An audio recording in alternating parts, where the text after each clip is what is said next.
to start again from the beginning, Maaseh Berehis, um, which came out funnier than I thought it would. So we had just said that the Navi, because the Navi is a Chose, he's getting articles of information the way we normally do, the way we get all of our givens and postulates and stuff. We say the sky is blue because we see the sky is blue, right? So the Navi, in the same way, is getting information about the Olam also above ours, which, if you recall, when we learned the Ran, was one of the two ways of understanding Nevuah. Right, we had the Rambam and that school saying that Nevuah was an awareness of what's going on among Malachim and among the intellects, would be the way the Rambam would put it. The higher Olamos is the way the Mikbalim would put it. And then there were people like the Ramban who said that Nevuah was a message from the Creator, and therefore it's not really experiencing what's going on in the same way. It's a form of communication. But the Iran is clearly in the first camp, because he describes it as he compares it to vision. So Mikol Makom, Davar Shu Nivdal Min Ha'olam L'Gamrei, even though the Seichel can understand things that are hidden, still, if it's really far distantly disconnected, that's not right. If it's really, really disconnected, right? Legamre entirely. So, I mean, you could start building your postulates and get to a certain point, but there are still things that we could never understand. Ki davar shu nivdal min ha'adam is something that is alien to a person. Ein lo hasagabo. It makes no sense that he'd understand it. Shekol hasaga chibur v'tzira from musag, because all hasaga is some connection to something else that is understood. That's why I called it extrapolation when I was giving the summary, right? You build till you reach a point, but you have to be able to build to get there. By Yitzia Shel Ha'olam L'Poal, the world coming from potential to actual, L'Poal HaMetzius, to actually existing, U'nivdal Min Ha'olam Achar Himatzei Ha'olam L'Poal, is very different than the world as it exists after it was brought into reality, right? And this is something the Rambam also says, that in the Morah, I think Shar Aleph Perek Lamed, but don't hold me to that. Right, that you can't understand what Maaseh Berehis was like by looking at the world around us.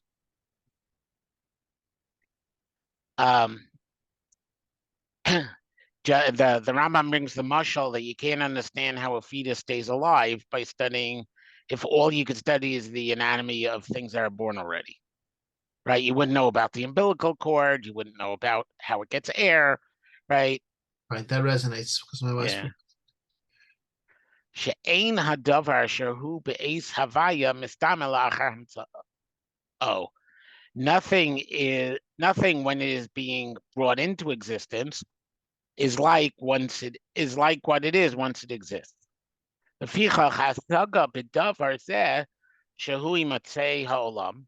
Understanding this thing, which is the start of the world, creation, and how it came to be there in actuality, which is before the actual coming, the actual being there. The person. No, the universe. The universe was there before the person, right? I didn't understand it that way. I thought he meant the process of it coming into existence before it actually exists. Yeah. I don't think I'm disagreeing with you. I'm saying that the person himself is part of the coming into existence. The person is part of the universe that itself came into existence. Okay. So I'm not sure the nakuda you're trying to emphasize here. Yeah, I think that It's just that it's like more recursive. It's like the person himself. It's not like the person is just looking back at the world. The person is not separate from the world. The person is part of the world, and therefore, by definition, he can't understand where the world came from. I hear. He's saying it's something else. He's just saying that we don't have any. I guess so. We weren't around when it was coming, was really what he's focusing on, right? So Right. we have nothing to reach conclusions about it from. Which is what you just said. Mhm. Right. Therefore, it says in Mishlei, Kvod Elokim Haster Davar, that God's glory is in the things that are hidden, or in the hiding of information. Min Bereshis ad Vayichulu. So, the first parak of Bereshis, She'ad Vayichulu mazkir v'havayas hanimtzaim ve'ech yatzu lepoal. Because until Vayichulu, it talks about the causing of things to exist and how they came into reality. V'zeh yesh lahastir, and that is appropriate to be hidden. Mhm.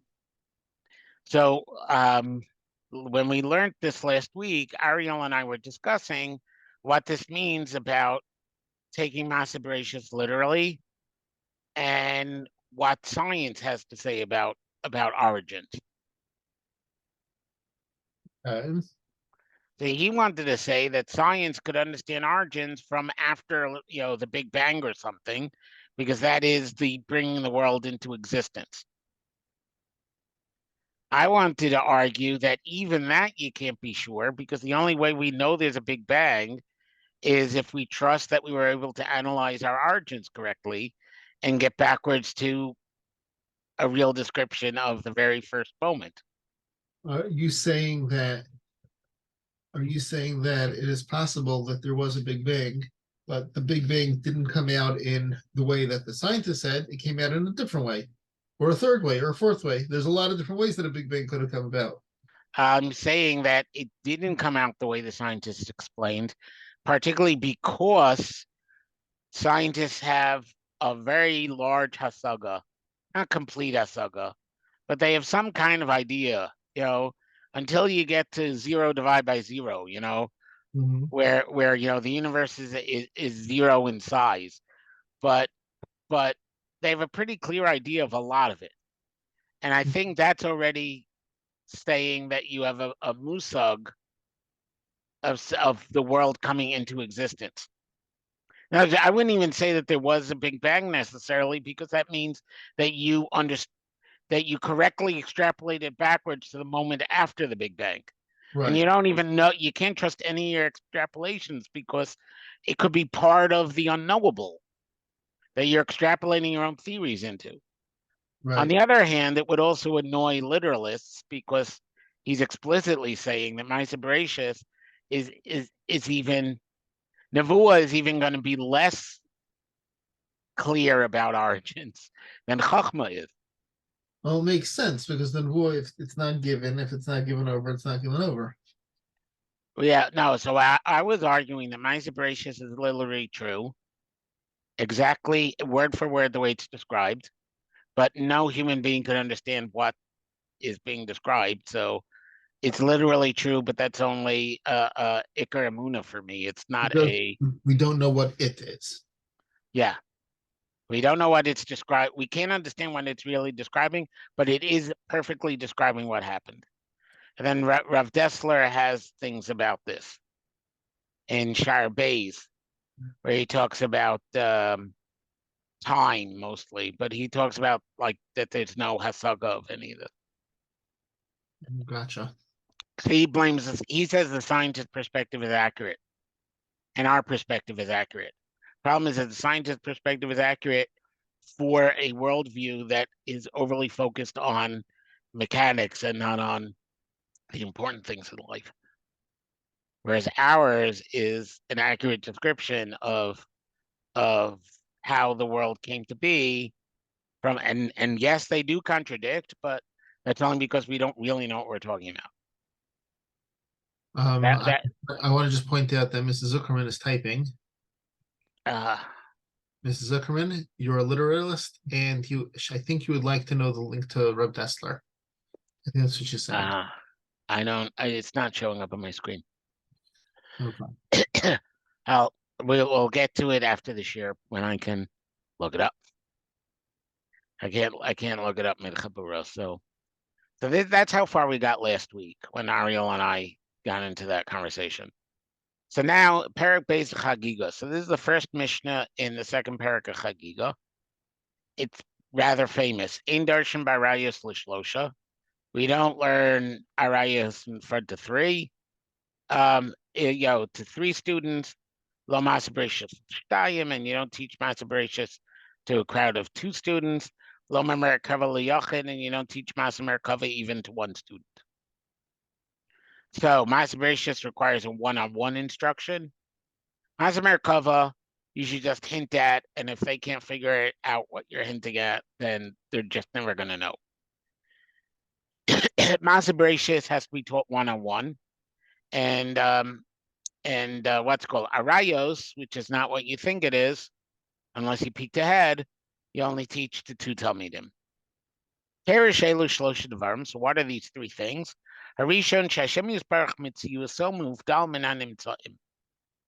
The first is that Hashem's existence is totally different than the things he brought into existence, than his creations. And he has no connection to them. That's Maaseh haMerkavah. Hasheni shehu yisbarach himtzi shara nimtzaim. The second one is that he brought everything else into existence. Maaseh Berehis. Hashlishi shehi mesudarim ito b'seder shalahem. That he gave each of them their right positions and placement in his plan. That everything has its place. So according to the way the Maharal is explaining Arayos is not sexual relations, but everything in its relationship to everything else. Uh-huh. And therefore he makes it a form of mysticism. I mean, there are those who understand the Mishnah in Derashah Arayos L'Shlosha for tznius reasons. Right. Right? He's taking it in a totally different direction. Kimasha himtziosam, that which Hashem caused them, which should really be Osanu, caused us to exist. Shu hotasam lapal, they brought them into reality. Davar b'fnei atzmo is a thing in and of itself. V'ilu zeh shesider osam k'fi ma shehem alav, and that which he arranged them k'fi ma shehem alav, inyan b'fnei atzmo, and arranging them according to their function for him. That's why he said his plan is also an Indian of itself. Ki habanai habona bayis, a builder, a contractor who builds a house, or a builder who builds a house, mitchila mesader oso b'sichlo, first arranges it in his head, v'achar kach motzio solapol, and afterwards puts it all into action, into existence.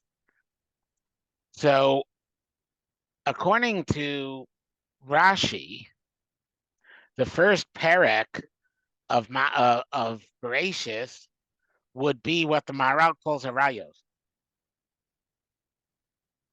Because according to Rashi, the 7 days of creation are when things already existed, right?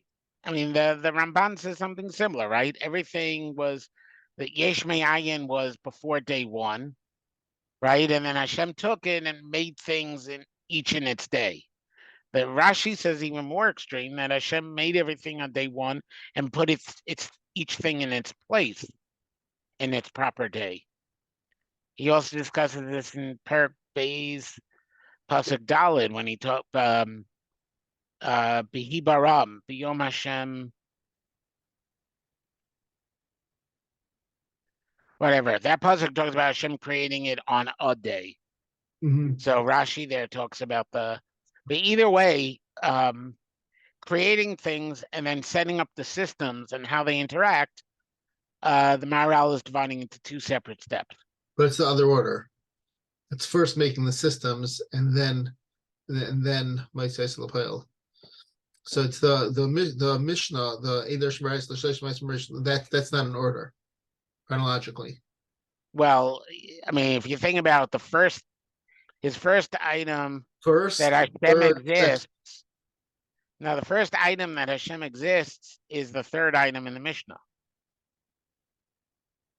Right, that's true. Right? Right. Yeah. Okay. Okay. Yeah, I'm not really clear what he means here when he says in the last sentence. I mean, is my right? He seems to be saying that the Arayos is planned before the existence. Right. Right? How the system is going to exist is done in the planning stage. And yet when you look at the reverse historical order of the Mishnah, it seems to be that Arayos is when they're actually put in relation. Right, but if you, I agree that, but I think when a kid builds Lego, right, the little kid builds Lego, right, first he puts the pieces down, and then he figures out what it is, right? Yeah, no, I understand what you're saying. Right, so it makes sense. So he's just trying to say there's separate things. It's just Sartre. And I have to do this because Jordy isn't here. Sartre famously said that existence precedes essence. It's one of the more famous quotes, and nobody really discusses what the heck that means. I don't understand that. When it comes to a human being, existence precedes essence. When it comes to a table, you could make a complete plan of the table. You could analyze how that kind of wood is, and theoretically, at least, you can know everything there is to know about the table before the table physically exists. Uh-huh. At least in principle. I mean, knowing the wood grain and all this is not really, but in theory, you can know everything there is to know about a table. So the essence of the table exists before the table itself does. The essence precedes the existence. When it comes to a human being, and this is a very, very assertion Chuvadika thought, existence precedes essence. Because you become something after you exist. And you can't know, before the human being gets there, what the essence is going to be. And I think that is the question, as I see it, that we're grappling with what he's calling Arayos, right? Is Arayos the essence the essence of the relationships, or the relationships as they exist? Right? You could know how things. I mean, the Bori could definitely know how things should relate before they exist. Right? Now, the last sentence, he definitely says,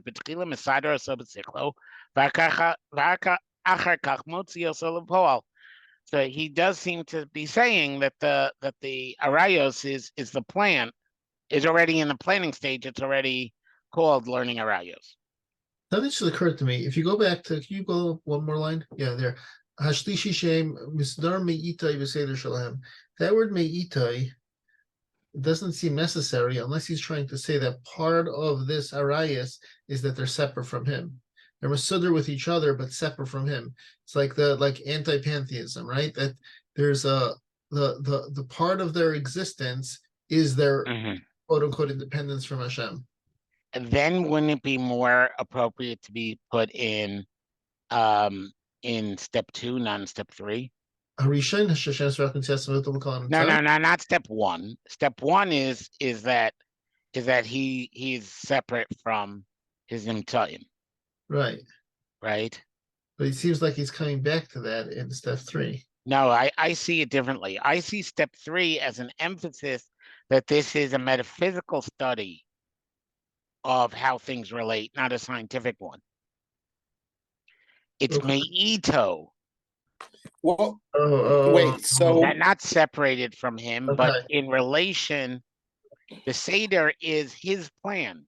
I hear your translation makes more sense than mine. Is he saying that Arayos refers to something different from the common parlance of sexual isurim? Yes. And we had made that point before you were able to Yeah. come. Yeah. No, he's making it. He's saying that there are three aspects to Jewish esoteric study. And we could definitely say esoteric study because the whole point of addendum is that you shouldn't be teaching it in public, right? There is Maaseh Berehis, which is about how Hashem is different than what he made. Maaseh Berehis, which is how Hashem made things. And Arayos, the relationship between the things he made, how Hashem orders them into systems. So yeah, that is not, it's not sexual relations. It's how things relate to each other as a metaphysical statement about the universe. Now, Maybe somebody who's seen a little Zohar might argue that that's not all that different. Oh yeah, well, but I remember we went through this in Chagiga many years ago in Derashah. But don't Chazal take Arayos to be the typical meaning in that sugya, at least to a certain extent? You mean that when it says that you shouldn't learn Arayos in Yeah, front of three, it's because of tznius issues right. or pretus issues? Hmm. Yes, they do. Interesting. So this is a Sod level, or at least partial Sod level type thing. Or sloganeering, Hmm. like Maybe. Derashah min Torah, Hmm. right? There are times we use it, we intentionally just lift the quote. I don't know. Zemasha Amar, and this is what it said. What it says in Tehillim, Kel Elokim Elokim Hashem Diber Vayikra Aretz. Ki Hashem HaMiyuchad Hu Shem HaEtzem. The Yud Kei Vav Kei, the third word in that pasuk, is the name of the essence, is God's actual name. Moreshu Nivdal Min Kol HaNimtzaim teaches that he's separated, he's different than all the things that he made. Ubo Mikuyamim Kol HaNimtzaim, and through him everything exists. V'Shem Elokim Poel HaNimtzaim Kulam, and the name Elokim is about the things coming into reality. Sharei b'chol Maaseh Berehis nemar bara Elokim. V'shem kel seder nimtzaim kulam. So it is kel Elokim Hashem diber vayikra aretz. So kel is the God who puts things into an order, which is very matim to Rav Hirsch, who says it's related to the word ele, these. Elokim is the borei as a borei, which is why it's Maaseh Berehis. And Shem Havaya is HaKadosh Baruch Hu in and of himself, not dealing with the fact that we exist. Ki briyasam bedin. Oh, sorry. Vishem kel seinim tem kulam. Ki briyasam bedin. They were created through midas hadin. V'seder kol inyaneim b'chesed. So Shem Elokim, which is midas hadin, created them, and Shem Kel, which has a implication of chesed, gave them all a place in existence. Shezeh Hashem hu chesed. it seems that they're not in the chronological order, right? Because if the Briasam is Bedin, then it should be Elokim, Kel, Hashem. No. It should be Hashem Elokim Kel. Hashem Elokim Kel, yeah. Right. So it's reverse historical order, as is the Mishnah. I hear. Maybe it's climbing upward perspective order. The first thing we see is Kel. We have to look beyond Kel to see that he is Elokim, and we grapple beyond Elokim to understand that we can't see He is Hashem. That makes sense. Yeah, we're looking down upward. Okay. Amar lo haMerkavah liyachid. What does it mean that you don't learn you teach haMerkavah even to one student? Ki haMerkavah moreh shehu yisparach nivdal mikol hanimtzaim. The haMerkavah is all about how a God is different than the things He created. Ki chol rochev b'ma shehu rochev alav. Any rider who rides on a vehicle, who nivdal min asher rochev alav. The driver is not the same as his car. Charioteer is not the same as the chariot. B'chol inyan haMerkavah. What is the whole thing about Maaseh Berehis? Hasagas hamoreh al shehu yisparach nivdal mikol hanitzarim. Right, understanding that He is not His creation. So here you may be arguing that He is emphatically not pantheistic. Ve'hu rochev aleihim manhig. And how does he ride on them and drive them? By being separate from them, that's how he could drive them. Because there's no them otherwise. Yeah. Or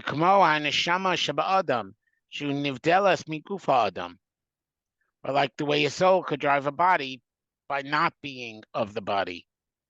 And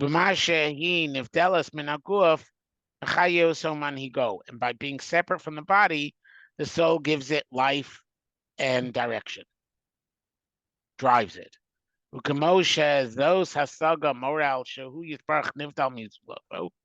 And this understanding of Maaseh Berehis is all about how Hashem Yisparach is separate from everything else. And there's nothing that He's in partnership with.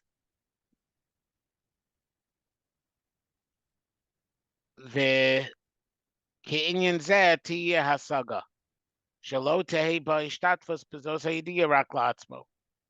only way you're going to understand God's aloneness is if you're learning the topic alone.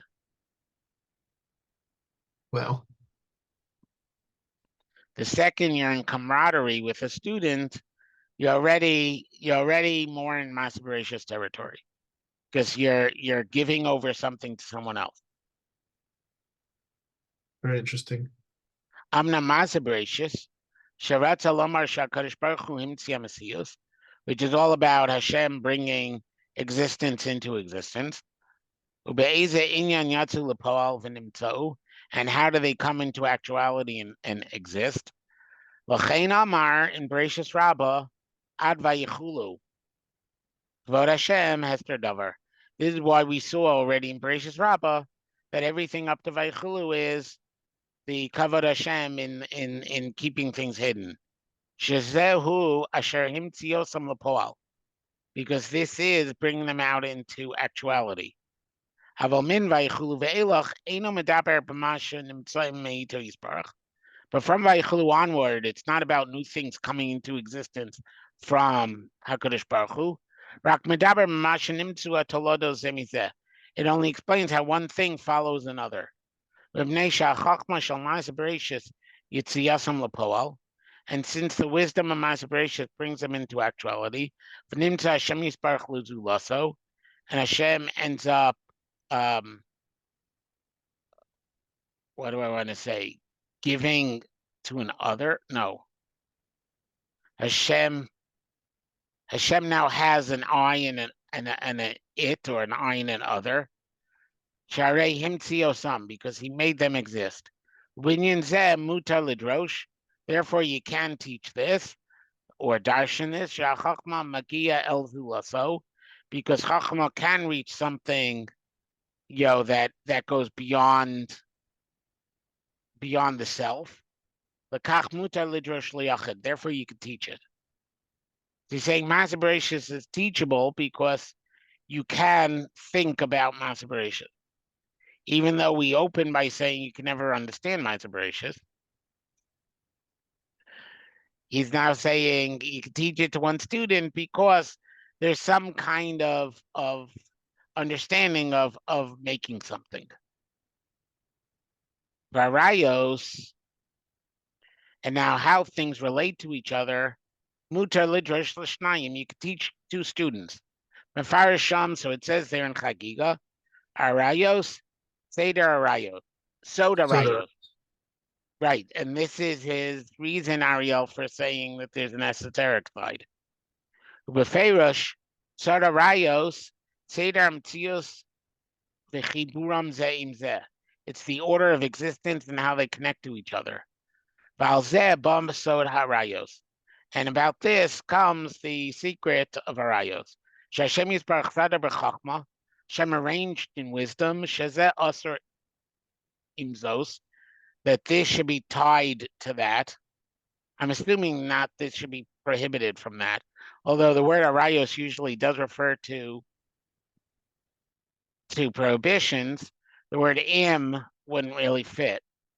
So I'm not really sure how to take this, and I just now took it in opposite directions.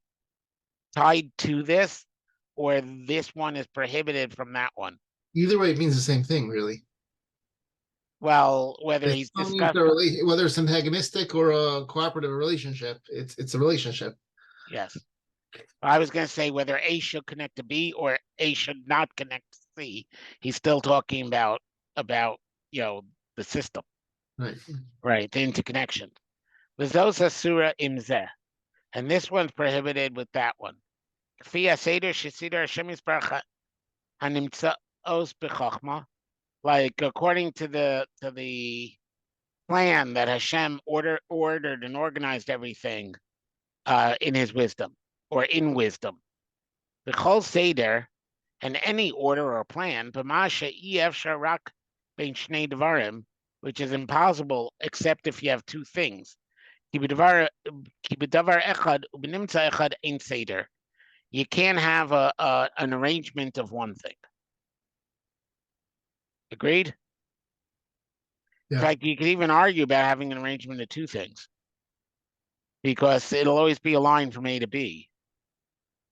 Right? I mean, yeah, no, I mean, we understand what he means. I'm just saying, if you're really dealing with 2 points, right, where there's no complexity to the things, then there isn't even Seder with 2 things, I was going to argue. Or there's only one Seder possible with 2 things.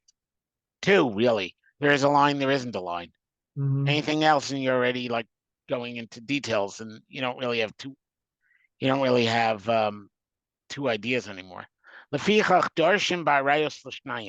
Therefore, you can teach arayos, you can expound about arayos to 2 students.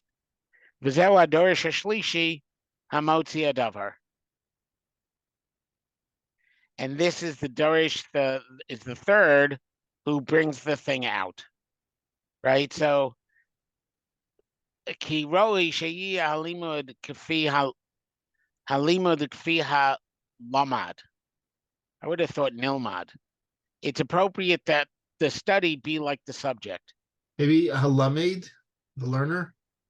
Halimud kfi halamad. No, because what he's saying is that arayos, because its relationship to 2 things is like teaching 2 people, because there's a relationship in the 2 things.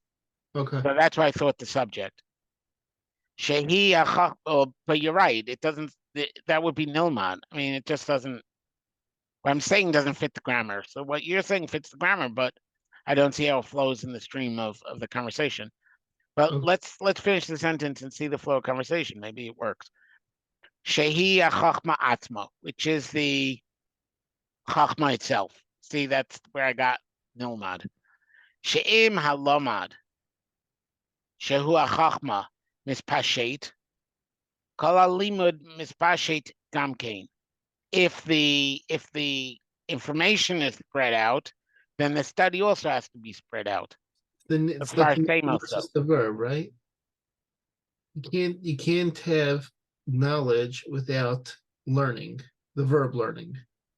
Yeah, but he said limud with a vav also. Limud mispashet gamkein. That is definitely, yeah. Our problem was with the word without the vav. How is he using that synonymous with the chachma? I just don't know what the word is. I would think it's nilmad. But he says halimud or But let me, Kavi is using it as a noun, that the shem davar for chachma. yeah. Well, he definitely is because he Doesn't says have, it doesn't kafi have to be derived. right. But I would have thought it was nilmad. That's all. Okay. The thing being learned, and therefore passive conjugation kind of thing. It's Okay. the kind of thing that I'd be bothering Rabbi Belsky about if he wasn't building a There's a book. lot of things I argue with you about, but I don't argue dik with you. It's not smart for you. Yeah, but I with guess you could say there might Dagan, be limit, limit does maybe nim. oh, Lemed is good. Yeah, Lemed could really work. Lefar Semoso. Lefichach, b'masha Sod Arayos tola b'sidra nimtzaim. Therefore, since the secret of Arayos has to do with the organization of things, what things are connected and what things are to be distanced. And there's only order if you have two things for the person who's organizing to arrange. And that is obviously like spread out around the world. Lokamo Maaseh Berehis, not like God's otherness. She'eino rak, not like creation. She'eino rak hotzasel lepoal, which is only it's coming into existence. Therefore, you teach it to two students, and you're the third. He's saying that everything we said last week and about Maaseh Berehis being beyond comprehension, because what the world is like when it's coming into existence can't be compared to or extrapolated from what it's like now, doesn't apply to Sod Arayos, because Sod Arayos exists now. The world is running with a plan and an order, and there are laws of physics and things work. And I think he's also calling it Sod Arayos because he's actually saying he's not disconnecting this from Arayos as the laws of sexual relation.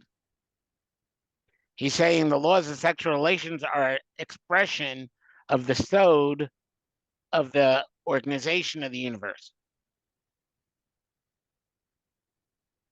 And since people who are connected in a genetic, in a immediate family way, shouldn't be reorganized in a marital way. Therefore, Hilchos Arayos, right, or a woman who already has a husband shouldn't have a second husband. The laws of Arayos come out of how Hashem is organizing creation. So Arayos come from the Sod, the metaphysical secret of Arayos.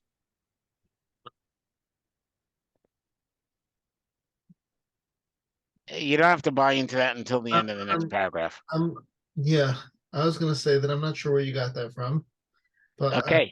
Keep my mouth shut until we see further. So the Od b'masha Arayos kulam is rachakos midavar she'ein roya chibor, but all the laws of Arayos, I added the word Arayos.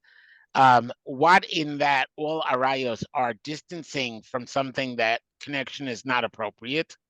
And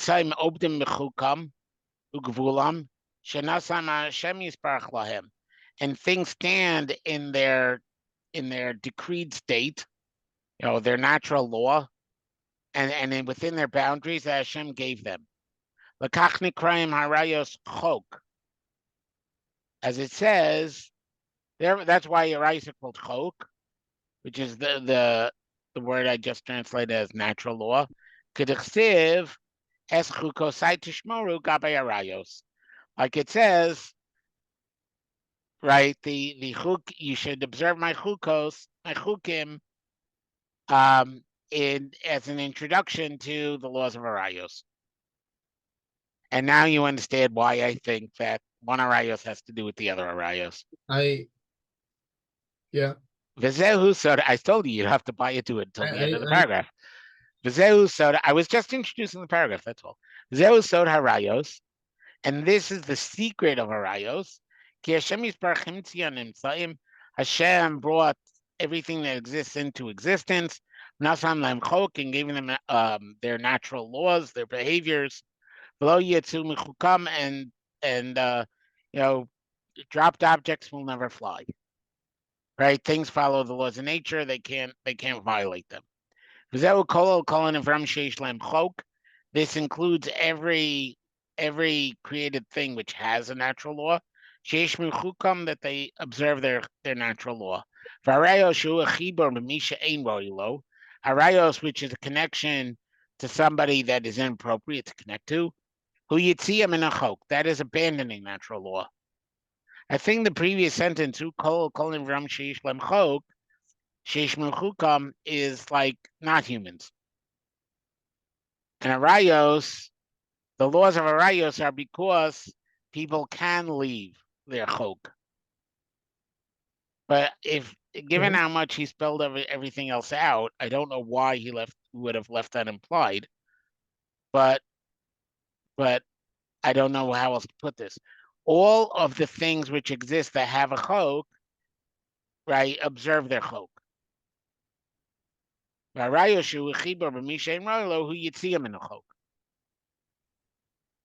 Lefichach inyan arayos hu yoser karov el olam b'mashu chok hanimtzaim. Therefore, the whole subject of arayos, or private relations, is close to the world in the sense that it is a natural law of things that exist.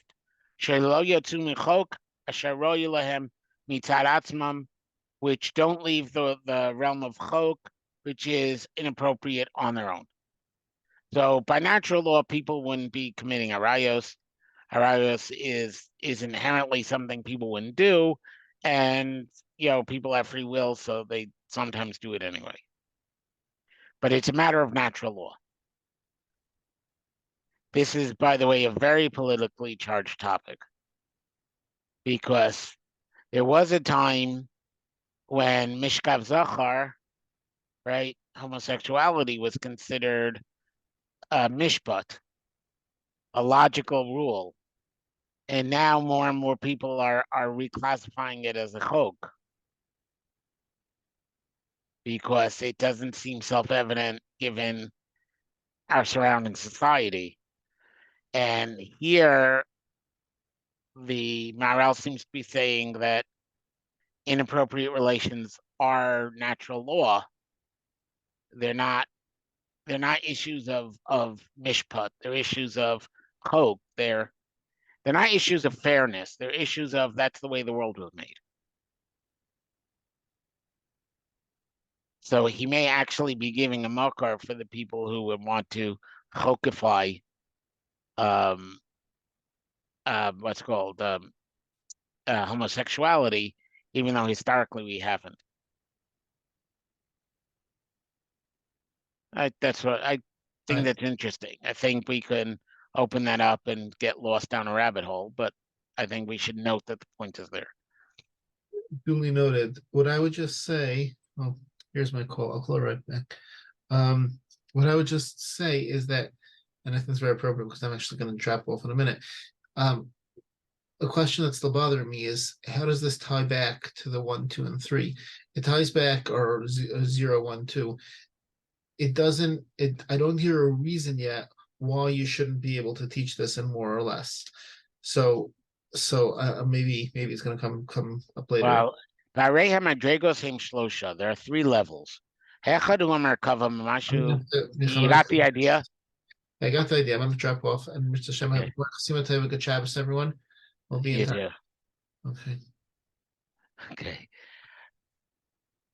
Have a Gmar Chasima Tova. I was just pointing out to Moshe Yehuda by reading the next line that he doesn't give a as full of an answer, I think, as Moshe Yehuda would have liked, but it is the topic of the next paragraph. So Varei hamadregos heim shlosha. Right? It comes in three levels. Echad hu haMerkavah, mashu yisparach niftal min hanimtzaim legamrei. God is one, alone, right? Totally separate from everything he created. V'bnei ki hasaga hazos b'mashu yisparach niftal min olam. That smells really good, doesn't it? Put Yeah, it does. Put the marinade. Could you please mute, John? Thanks. I'm sure it smells good though. I've had your wife's cooking. I'm sure it smells good. V'bnei ki hasaga hazos b'mashu yisparach niftal min olam. And since this understanding is all about how he is separated or distant from the world,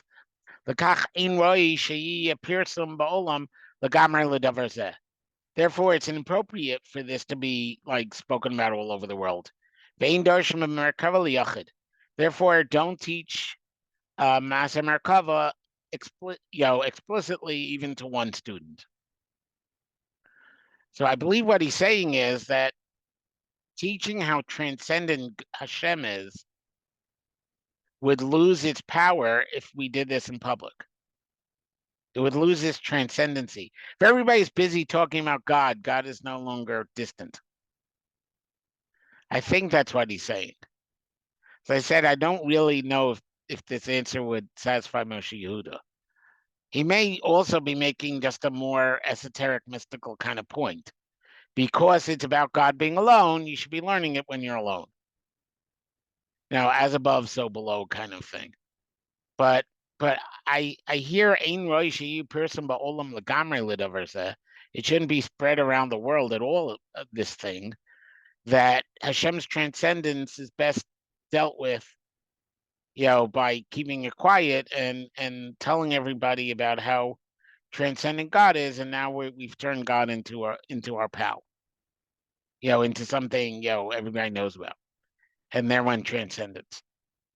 Maaseh Berehis, there's also, by the way, a basic problem with transcendence when you're not dealing with the elite few esotericists, because it's very hard to dive into a very transcendent version of God. Like, it's one thing for the philosophers who come to terms with, they need to understand things. But I don't know if the masses are actually happier knowing this. Masses are probably happier with a guy, with the big man up in heaven, But in any case, that's not what he says. He just says it's not appropriate to spread all around the world this thing, and therefore ein darsh haMerkavah liyachid. Maaseh Berehis has a two-ness to it. Shu yitzia olam lapol min Hashem yisbarach. It comes out from Hashem yisbarach into existence. Pardon? No, does the Maharal tend to be more charitable to the Hamonam than Rambam in terms of,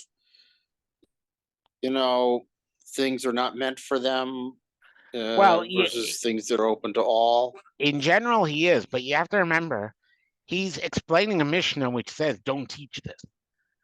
So it's not a matter of how generous the Rishon is. You're trying to understand why the Mishnah would say, don't teach this. Right? I mean, the Mishnah is all about what is esoteric. So normally I would say, yes, he is. But since the topic is the one thing you shouldn't even sit down one student and explain outright, I don't think anybody could be all that charitable. And going from Hashem causing things to exist is something more visible in the world. So you could teach it to one person. But teaching it to two people is prohibited. Because Maaseh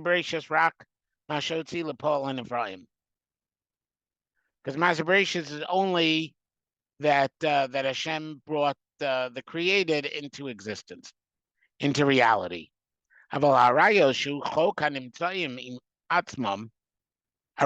which is the laws of the things that themselves as they exist, that they shouldn't leave the order that is appropriate for them. Humadrega od yoser shenasla shenitla b'mitzayim atzmam. This is a level that is even more tied to the created things themselves. Uyotzer karov el ha'olam. It's more in the world, closer to the world. Therefore, even though the topic is esoteric, you can teach it to 2, but not to 3. Kigvar amarnu, we already said, kikol davar kazeh hu nivdal min ha'olam atzmo acher hamtza'o. All of this is separated from the world itself after it came to exist. B'achar shesidra Hashem yisbarach, and after Hashem set it all up and arranged it. Lefichach yoser yesh hata gam b'davar zeh. Therefore, you're more likely to have errors in this topic. Kamosha Mefarsham, like it says in Chagiga, now we're on Amabeis, She'im Yidrosh L'Shosha, if you teach it to 3, Shemitosha Rav Masbir Davar Le'echad, when he starts teaching one student, Davar Sharoi L'Hastiro Be'atzmo, something they should have kept hidden, Im Echad Yisav Yitain Im Chavero Binyan Shem Nistar Kamo Elu, and now the other 2 students, they're busy having a little chavrus among themselves. Adam, Yavalutaos, they'll come to an error. Because it's something that's separate from the world itself, is of a separer, and this is explained. This is understandable. So he's saying the reason why you shouldn't teach what's it called? You shouldn't teach Arayos to 3 is because while you're explaining to 1, even though it's a hidden topic, the other 2 are going to go off and come up with their own theories among themselves because you left them alone for a minute, and they're going to come to errors, and therefore it should be understood that this is not a good idea. So where does the Ran's Maaseh Berehis fit in this? The Ran's Maaseh Berehis, if you recall, is knowing the essence of things and knowing the connection between the haMerkavah and the things that exist. Right? Maaseh haMerkavah is knowing the relationship between Hashem and his chariot, and Maaseh Berehis is knowing the relationship between the chariot and physics. Right? And since physics only deals with how things interact, you don't get to essences.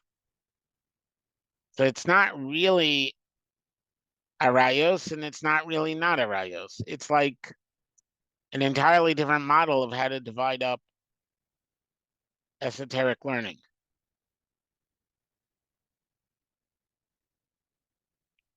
It's not, in other words, where the Ran sees Maaseh Berehis as being about the essences of objects, the Maharal understands objects as sets of relationships. And Arayos tells you about the inner meaning of an object. Because the inner meaning of an object sits in how it relates. I think there's something very fundamental and interesting there. This idea that